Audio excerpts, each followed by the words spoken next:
2 years ago, I played Celeste for the first time and I fell in love with it. The movement, the level design, the music. I played through the entire game, the DLC, and even some mods, and then I just never touched it again. That is, until recently. See, I was doing a subathon and decided, you know what? I got time. Let's replay it. Playing Celeste again made me realize that as good as I remembered the game being, it was so much better than that. And after playing through the entire game, the DLC, and even some mods again, this time, that wasn't enough. This time, I wanted to do the one thing you do when you've run out of game to play. I wanted to speedrun Celeste. More specifically, I wanted to see how good I could get at Celeste in just 1 week. If I grinded the game and really tried to get my time down, could I make any real progress? Only one way to find out. Here is my journey with Celeste speedrunning. Going into day one, I knew there was a lot to do. If you've ever watched Celeste speedrunning, yeah, I knew I wasn't going to do anything that crazy, but it's still a bit overwhelming to get started on a run like this. Luckily though, there was a savior. Someone in my chat told me about a series of tutorials for Celeste speedruns, ranging from beginner to really advanced, all made by Average Imposter. And I want to stop real quick to say huge shout out to him, because these tutorials are amazing. And not only did they help, but he was even in my chat clearing up any confusions I had. So absolute legend right here. And his links will of course be in the description for you to check out. But before all that, I figured it would be good to see where I'm at skill wise. So I just did a run.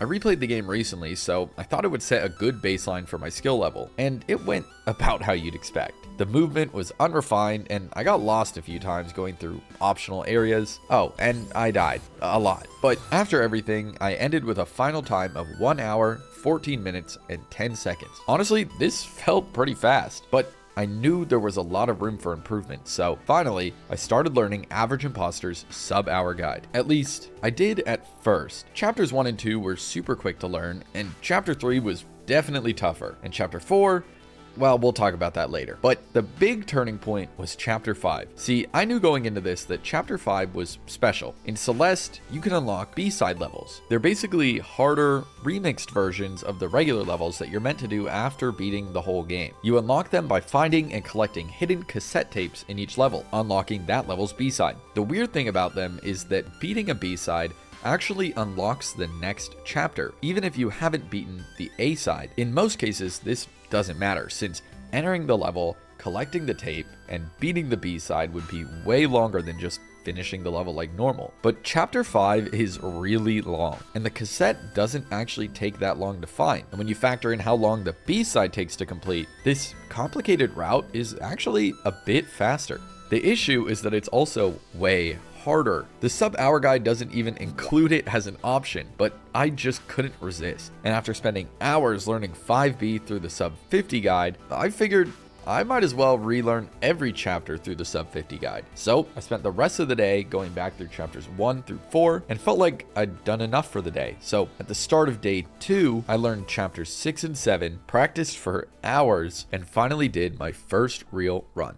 Chapter 1 is pretty straightforward. You can pretty much bypass most of the rooms by using tech you don't learn until later in the game. The main things being wave dashes, hypers, and supers. They're all pretty much the same thing, where you dash either diagonally or to the side and then jump, keeping all the momentum from the dash and moving a lot quicker than normal. There are 2 specific rooms where it really helps. This one, where we skip a long, tedious section by hypering under the ice block and dashing through, and this screen, where I do a wave dash, climb up this wall, and just yeah, spike hitboxes are really weird in this game. With a setup like this, you can just fall, press jump, and Madeline will just jump off the corner before hitting the spike. It's a lot easier than it looks, but with that, I was done with Chapter 1 in just 1 minute and 41 seconds. Chapter 2 is another pretty simple one. We use some more wave dashes and hypers to get around quickly and skip certain rooms, and then unlock dream blocks, which are also pretty simple and don't take too much explanation. I have to skip cutscenes pretty often, and I'm able to do it really fast. Well, the reason is kind of interesting. Celeste lets you bind the same button to multiple actions in the settings. For example, you could have the A button be on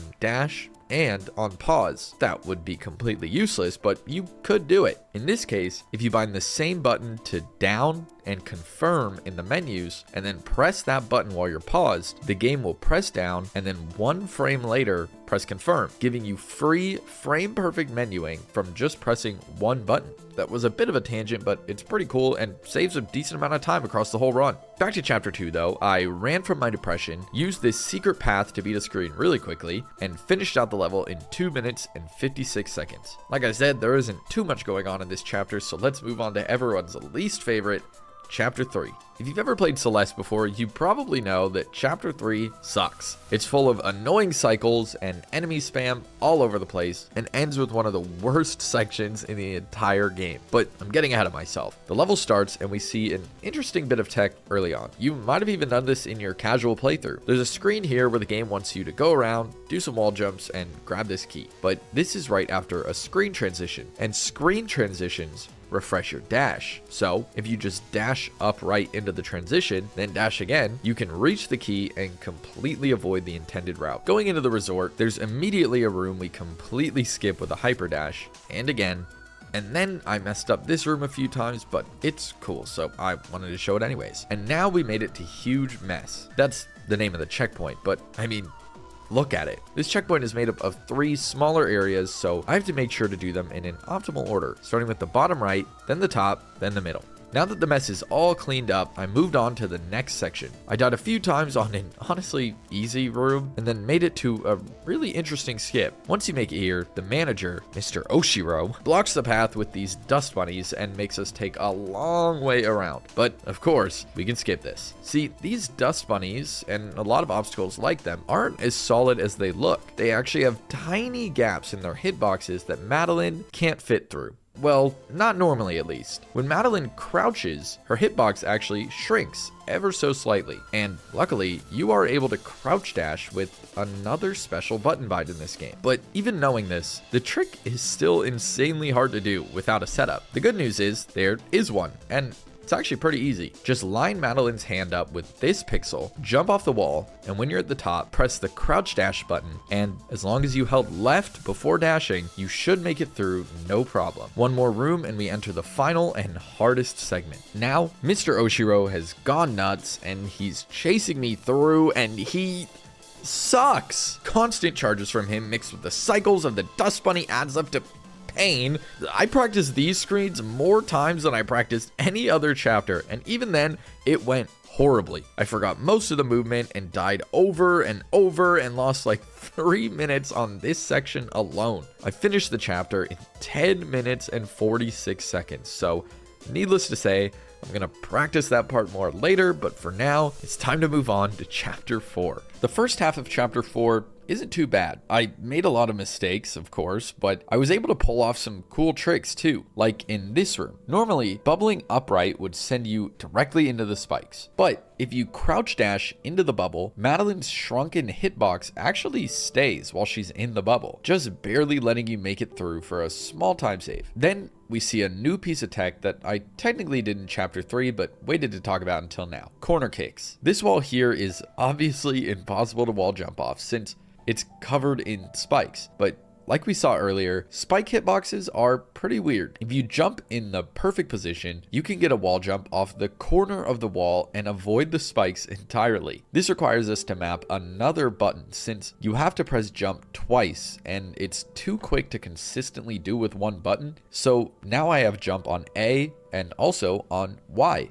All that is simple enough, but the trick is really precise. So using a setup similar to the demo dash earlier, I line up Madeline's hand with this pixel on the wall, jump left, and perform the corner kick. A little later, I came across this room. You're supposed to ride this moving block all the way to the end, nice and easy. But if you time it right, a hyper dash with the added speed of being pushed by the block can just barely get you to the end, skipping the last slow section. In the run, I messed it up and took the safe route, but that's what I was trying to do anyways. And now we finally see what makes this chapter as hard as it is: wind. It's exactly what you'd expect. Most of the time being used to slow you down, and you can only really bypass it while dashing. So most screens just boil down to getting through while dashing as much as possible, and probably dying a lot, because the wind really messes with my muscle memory and makes mistakes super common. There are a few interesting rooms though. This room has us using another kind of hyper called a reverse hyper. It's pretty much where you dash in one direction and immediately jump in the opposite. It's a lot harder than a normal hyper, but it's useful for spots like this where regularly you wouldn't be able to get your dash back. But of course I messed it up in the run and did a backup strat. A few rooms after that and we have another moving block screen. This time I can skip the end of the room by doing a crouched super off the block, just squeezing through this gap, getting my dash back and making it up the wall. And now I've reached the worst part of this chapter, cliff face. Here, the wind is on a new level. You can barely move at all, and after the first few screens, the game starts throwing eggs at you. Well, they're actually snowballs, but I like to call them eggs. Just don't worry about it. Anyways, these eggs feel completely random. They're not, and they're actually based off your position and timing, but I found it really hard to know when and from where they were coming, so this section was just awful. There is one piece of tech I haven't mentioned yet. It's called fast bubbling. It's used a lot in this chapter for obvious reasons, but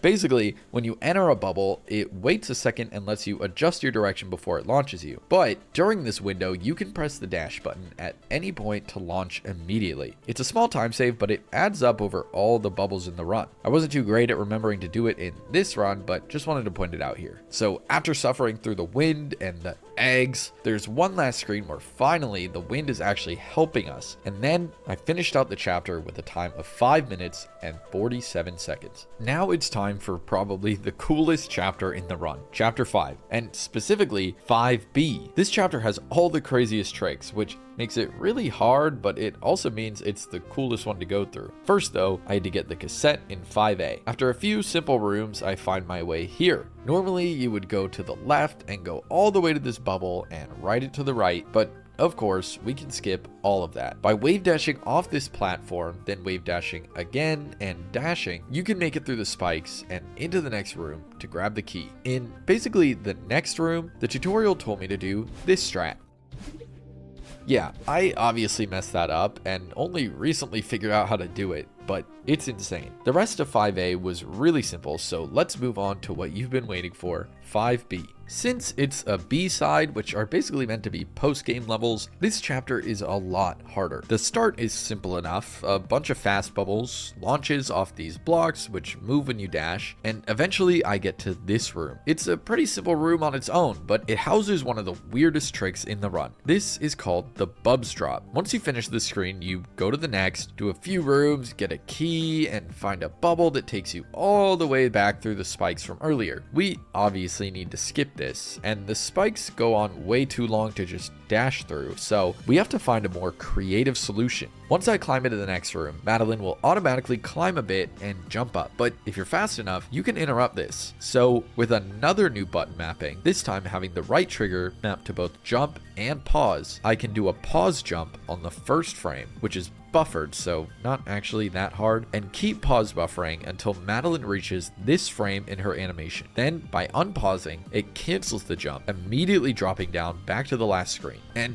this is where it gets a little weird. See, when you die in Celeste, the game respawns you at the last checkpoint you crossed after entering the room. But since you aren't supposed to be able to enter the room from here, the game instead has to look for the closest checkpoint. It's definitely not the one at the start of the room, which only leaves one, which is to the right of the spikes. So after dropping back in, I press retry to immediately die and respawn, skipping that entire section. And with that, we enter the worst part of this chapter, because now cycles are back, baby.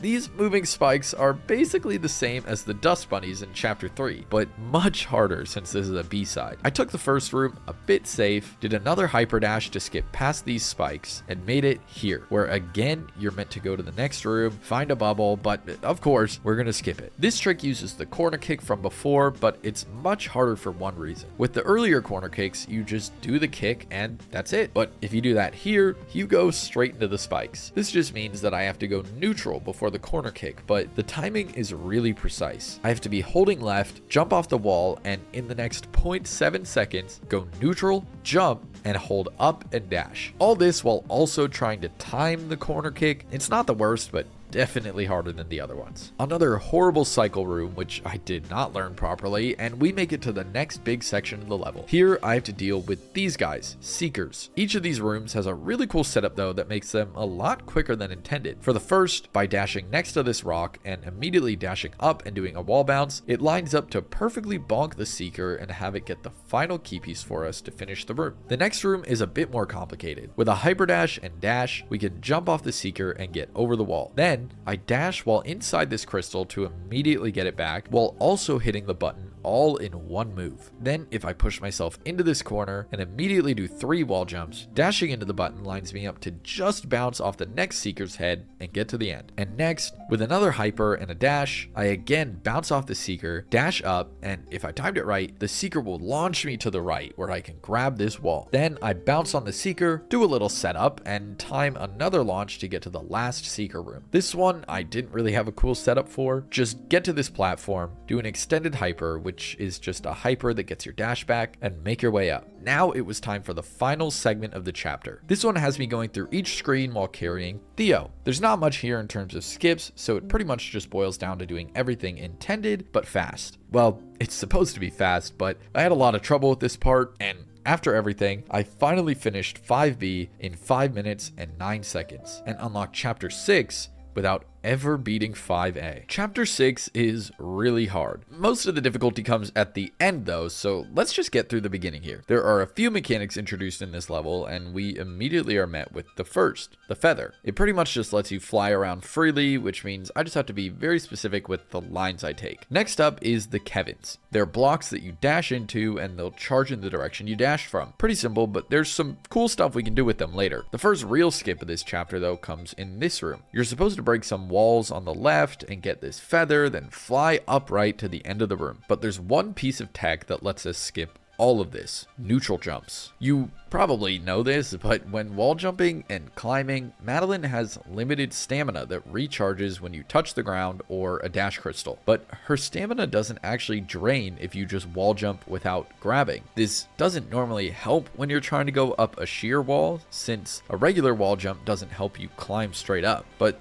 that's not technically true. If you do the wall jump while neutral or not holding any direction, you don't jump as far away from the wall. So right after the jump, if you hold into the wall, then do another neutral jump and repeat, you can get infinite height. Well, if the wall is infinitely high, but you know what I mean. So I used this to skip the room and moved on. Next, I cleared a bunch of simple rooms, got introduced to bumpers, the final new mechanic, which just launch you when you run into them, and did this room with a couple of skips that were actually put into the game on purpose. Then I reached this screen. It's a long auto scroller, but if you do it right, you see exactly why I said the Kevins actually have some cool tech. I didn't quite get it this run, but here's what it's supposed to look like. Now we reach the true difficulty of the chapter, the Battle-In boss fight. It's a gauntlet of long, precise screens where you have to do insane platforming while also avoiding Battle-In's attacks. Like with a lot of things in this run, I messed up most of the strats and forgot even more of them. But this would become one of my most practiced sections after this. There's a lot of inputs to memorize, but it's one of the coolest parts of the run when you pull it off. There's only one real piece of tech here, which is that when you hit Battle-In, she knocks you back to a consistent spot and basically removes your control. But there's a small window where you can interrupt this with a dash, and there's a few times where that's really important for hitting certain cycles. I won't show too much of this part though, since I want to save that for after I've actually practiced it, but eventually I beat Battle-In, unlocked my second dash, and moved on to the final chapter. Chapter 7, or Summit, is a behemoth. It's the longest chapter by far, basically doubling any other chapter's time. And for good reason. It's basically all the other chapters put into one more difficult package. You would think that because of this, I must have practiced a lot, right?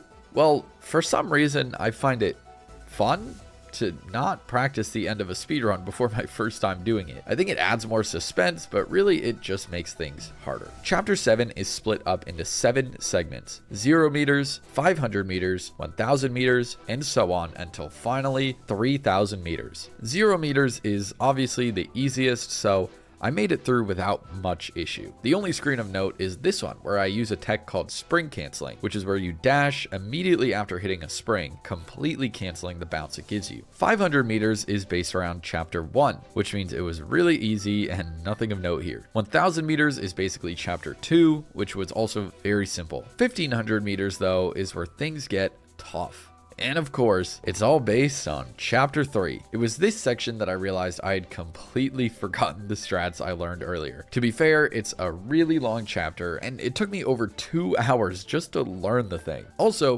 1500 meters specifically has some really hard strats, so after some messy rooms, another developer intended shortcut, and some more mess, I finally made it to 2000 meters. There's a big shortcut here that I learned where you use both dashes and a wall bounce to make it to this optional area, which then meets up with the intended path, skipping a few slow rooms. I completely forgot about it though, and did all of those rooms anyways. Listen, I know it's rough, but this is my first run, so cut me a little slack. Since this checkpoint is based on chapter 4, it's time for wind. It's not as bad here as it was before though, and it only lasts a few screens. One of those screens is this one, where at the end, a well-timed crouch dash lets you skip the end of the room, and this time I didn't forget to do it. I almost did, but I didn't, and that's all that matters. Another moving block screen means another skip. This one is pretty simple. A super dash here gets you to this platform where I completely forgot the strat and had to sit there for a while I remembered. But once I did remember, it was as simple as dropping and doing a wall bounce off this corner, finishing the room easily. A few more pretty casual rooms, and it was time for 2500 meters. This one is all about chapter 5, so you know it's going to be good. I did the first few rooms pretty casually, got an insane amount of speed from a hyper off this moving block, and made it to this room, where normally you go to the bottom, use this bubble to go all the way up through these spikes to the key. But of course, if there's a bubble, there's a skip. This setup is pretty easy, but we can use this first bubble to make it into the room with the spikes. Then I just climb, do a neutral wall jump, which perfectly sets up a corner kick off this wall. Then I dash up, and easy as that. With only a few rooms left, I made it to this room where you're supposed to hit these buttons, open the door, and go through the room. But the silly developers left a tiny gap under the doors that you normally can't make it through. But of course, we can use the crouch dash from earlier to make it through. After that, one more screen, and I was at the final segment, 3000 meters. While writing this, I realized that there isn't actually any section here based on chapter 6. That's kind of sad, but we don't have time to think about that. 3000 meters is a gauntlet, longer than any other section in this chapter. There are 30 checkpoints in total, which makes it really hyped to go through. With chat counting down with me, I pushed through the final section of this run.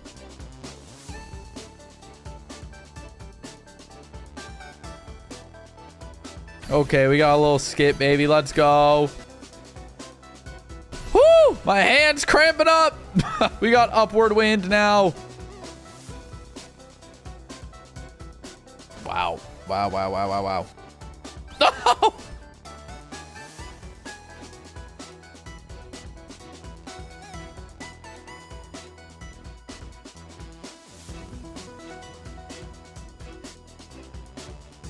Number 5. Ah! Number 4. Number 3. Number 2. Number 1.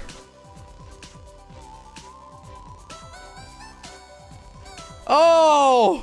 Time! And after all that, I finally made it to the top and finished the run with a time of 57 minutes and 52 seconds. My goal was 55 minutes, so a little worse than what I was going for, but still almost 20 minutes better than the casual run I did the day before. This was a good start, and it let me know all the places I really needed to practice and relearn before next time. And next time came a lot quicker than you might think. because immediately after this run, I practiced the end of chapter 3, went back through all of chapter 7, and started another run just to see how much better I could do with this new experience. I won't go through the entire run, but let's look at the parts I practiced. For the end of chapter 3, I did a lot better. I still died a few times, but the movement was cleaner and I saved an entire 3 minutes on this chapter alone. And most of that was just on the final chase sequence. On the way to chapter 7, I had some missteps, but still entered the chapter nearly 2 minutes ahead of my last run. With the extra practice, I should be able to get a decent PB here. 0, 500, and 1,000 meters went about how you'd expect. Some deaths here and there, but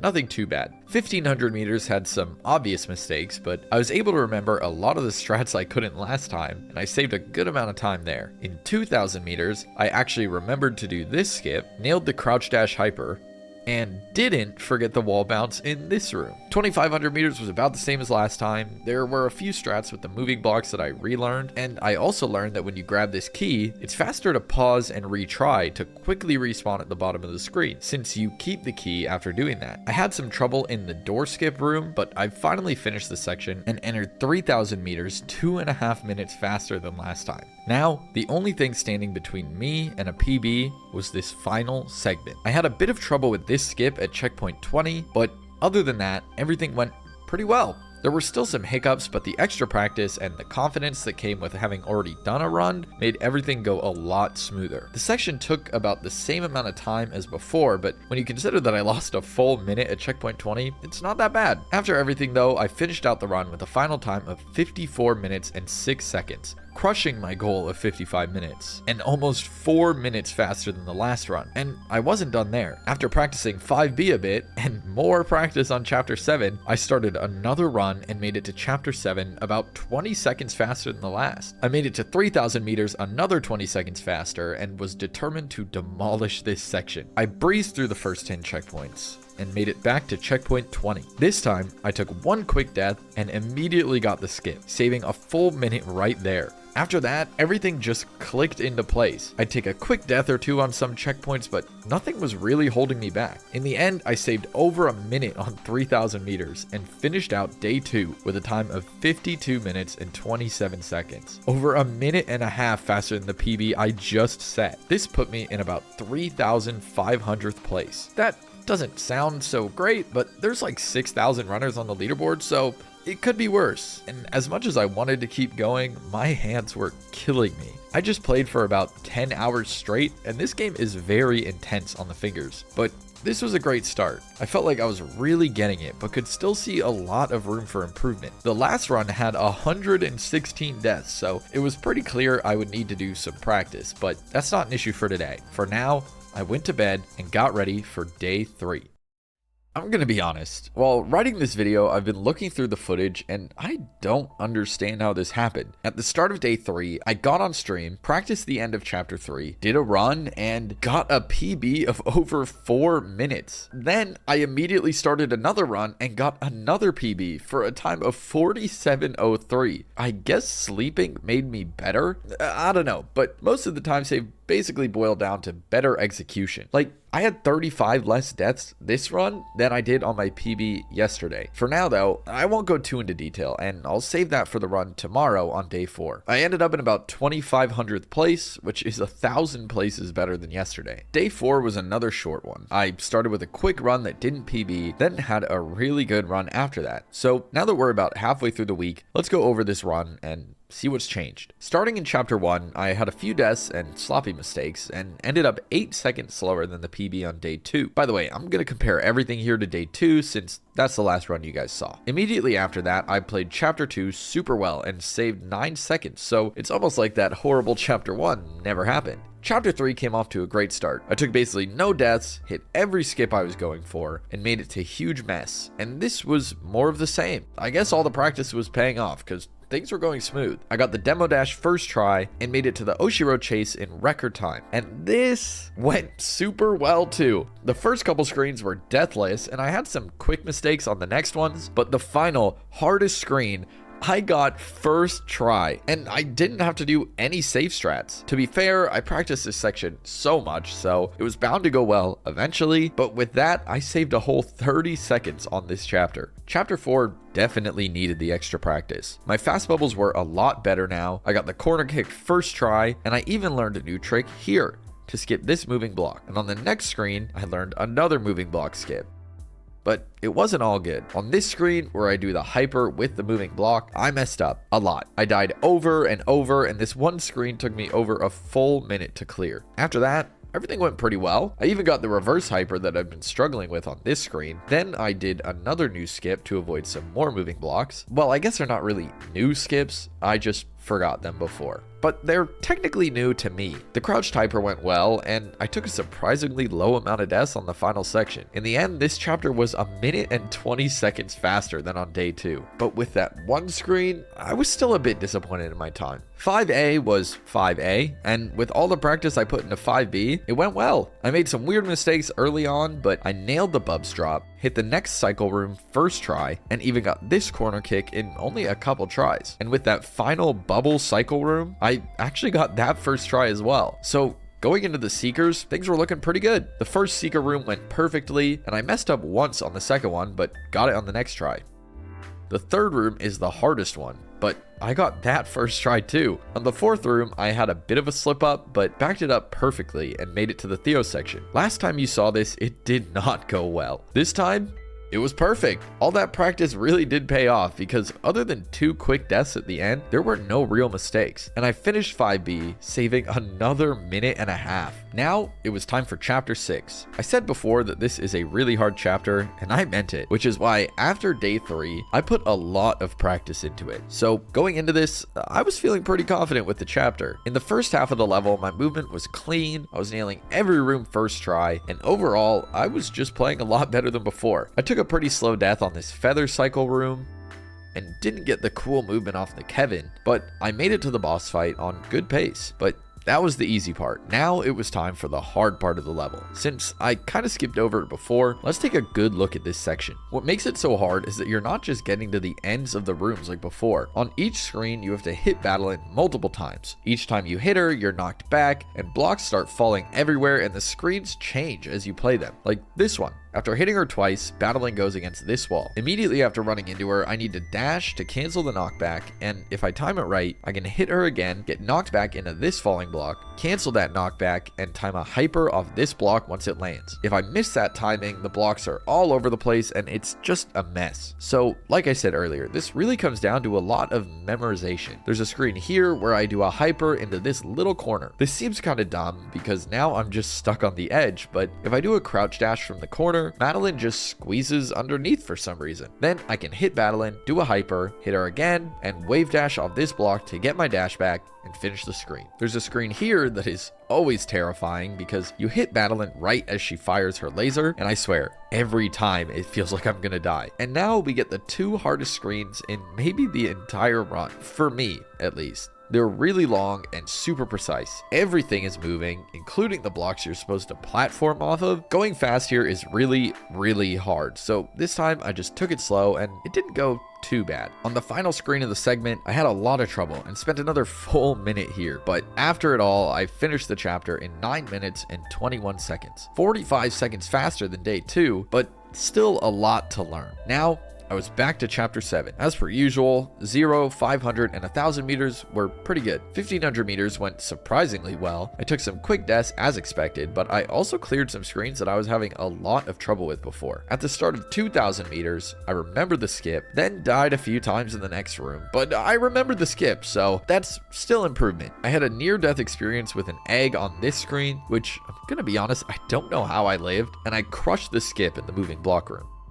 The rest of 2,000 meters was pretty good, apart from a slow death in the final room, and 2,500 meters went well too. Not too much to say about that one. Finally, 3,000 meters. This went extremely well. I blazed through with basically no issues and finished out the run with a 45:32. This felt really good, but After losing all that time on chapter 6, I knew it could be better. But again, I had to stop for the day since my hands were killing me. It was at this point that I realized something. My time was now 45 minutes, with a lot of room for improvement. But this whole time, I've been following a guide meant to get you a sub 50 time. Well, I still felt like there was a lot for me to get out of this route. So this is where I finally set my true goal for the week. If I could get a sub 40-minute time before ever watching the sub 40 guide, that sounds like a really fun way to end the week. So that's my goal now. It's gonna be tough, especially because of one thing. A blister was forming on my thumb. Over the last 4 days, I played around 35 hours of Celeste. Since I didn't mention before, but most of the days when I'd stop doing speedruns, I would immediately boot up modded Celeste or go for golden strawberries in the game. I was basically living and breathing Celeste, and my hands were paying the price. But I want that sub 40, so I was gonna power through and keep going, which leads us to day 5. After some practice on chapters 3 and 4, and a run that died on chapter 3, I got a run that ended up finishing in 44 minutes and 37 seconds. Then I started another run that was even better, finishing in 44 minutes and 0 seconds. Then a 43:42. I was on a roll, but I had one more run left in me, and this one would blow the other two out of the water. Chapter 1 went perfectly, like not a single death, and I saved 13 seconds compared to the run yesterday. Chapter 2 was a bit messy, and I lost 8 seconds here. This chapter always felt easy, so I never really practiced it until well after this week was over, but 8 seconds isn't too bad. Chapter 3 was a bit mixed. I had some dumb, quick deaths, and struggled quite a bit on the demo dash, but I beat the Oshiro chase deathless and saved 15 seconds. Chapter 4 was kind of similar. A lot of quick deaths just because of how hard the chapter is, but with the practice I did earlier, things really started to click into place. After everything, I got a 439 on this chapter, saving about 50 seconds. I breezed through 5A and made it to its better part, 5B. Basically, everything went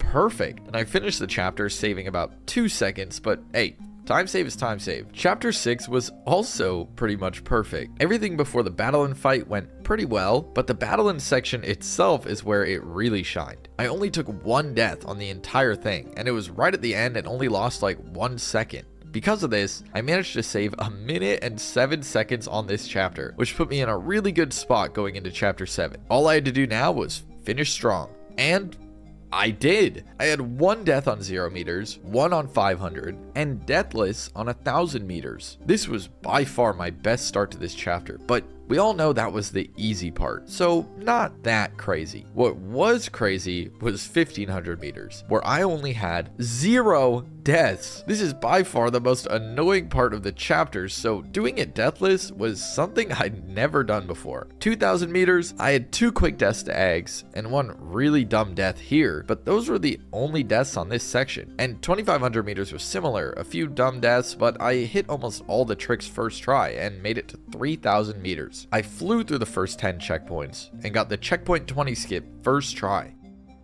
I kept going and took my first death on checkpoint 16, but that was a really quick one, so no big deal. 1 death on checkpoint 10, and that was it. Only 2 deaths on all of 3,000 meters, and I finished the chapter almost 3 minutes faster than yesterday, and ended the entire run with a 42:08 and only 49 deaths. This was a huge improvement, and I was feeling really good after this. Well, mentally. My hands were killing me, but with only 2 days left, I really felt like this goal was possible. It wasn't going to be easy, but I was willing to put in the work. For now though, I was done for the night and would have to continue on day 6. I started day 6 by, of course, practicing chapter 3 and then started on runs. I immediately got a 43:57, not a PB, but not bad for a warm-up run. Then I had a run that was looking really good, but after a rough chapter 7, mainly 1,500 meters, I only managed to PB by about 19 seconds. Then, disaster struck. I had a run enter chapter 7 on about the same pace as the run before, which meant if I did well on chapter 7, this could be a big PB, but that didn't happen. After getting my time this low, it was getting harder and harder to PB, and finally, a run died in chapter 7. 1,500 meters is where it all fell apart. This room in particular completely destroyed me and killed the entire run. I was pretty annoyed after this. Partially because I was bummed out about the run, but also because I was 40 days into a non-stop stream and was really exhausted. But it's gonna take a lot more than that to keep me down. I immediately booted up a practice mod and did 1500 meters again and again and again until I knew next time I would not mess it up. Then I started a run and made it to chapter 7 45 seconds faster than my new PB. I went deathless on 0 meters, 1 death on 500 meters, and 1000 meters didn't have a single death. Now, it was time to see if the practice was worth it. I got through the first half of 1500 deathless, a little sloppy, but now it was time. This one room had been haunting me all day, no, all week, and finally, come on, baby, come on! I nailed it. In fact, I nailed all of 1500 meters without dying once. This run was starting to look good, like really good. Unfortunately though, the streak didn't last too long, and I lost about 45 seconds to this room in 2000 meters. Then, the stress of trying to make up for that time loss made me have 2 really slow deaths in the final room of this section. I didn't reset though, and I pushed through, getting a pretty good 2500 meters. 3000 meters was a bit rough though, and I finished the run with a 41:41, a PB of about 7 seconds. This was an insanely good run, right up until the end. I lost over a minute and a half on just those last few sections, which could have been enough time to get a sub 40. So, even though I was disappointed, I knew my goal was closer than ever. After spending a few hours practicing and taking a break to eat, I started another run. This one made it to chapter 7 on almost the exact pace as that last run, but this time would be different. I again flew through the chapter to 1500 meters, only getting there 2 seconds slower than the last one. And while this time I didn't beat it deathless, the 2 deaths I did have were quick, and I was only about 12 seconds behind going into 2000 meters. While not perfect, I got the crouch hyper skip basically first try,